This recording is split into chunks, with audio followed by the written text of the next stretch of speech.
Hi everyone, and welcome back. Living in South Africa, we are enduring the experience of frequent power cuts for whatever reason, and this is commonplace in many African countries. So you need to be prepared. So many people resort to either solar panels and use the sun for power, or generators, which are a little bit expensive, or batteries. So we have these large batteries. Now the battery stores power, but we use something called an inverter. And this is a device that is attached to the electricity. And when you have electricity, it feeds the battery. And when there's no electricity, it immediately brings the battery to life. And so you are able to charge lights and various appliances in the home.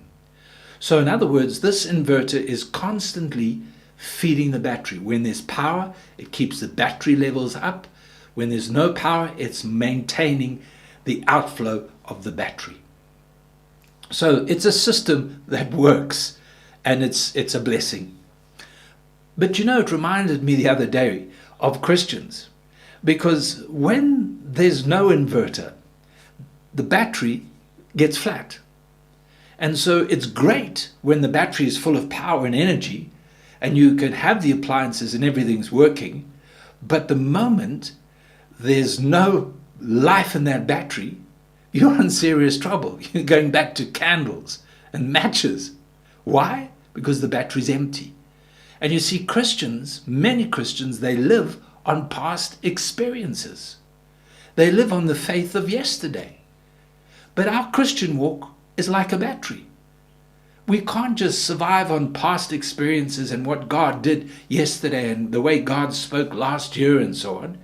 We need to be constantly replenishing the power and the source of life from God Himself. We have an inverter. That's the ministry of the Holy Spirit. He is the one that empowers us. He is the one that brings fresh revelation. He is the one that brings fresh understanding. He is the one that leads us into the wilderness. He is the one that brings the grace of God. We need Him, and to rely on Him and to draw on Him to replenish the battery within us on a day-to-day basis.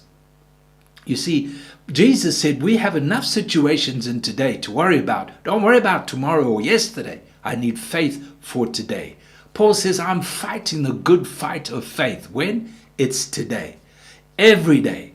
So that means I need to keep supplying and allowing the Holy Spirit to charging this battery to bring the life of Christ on a regular basis. Stay fresh. Stay alive. He is within you. May the Lord help you. God bless.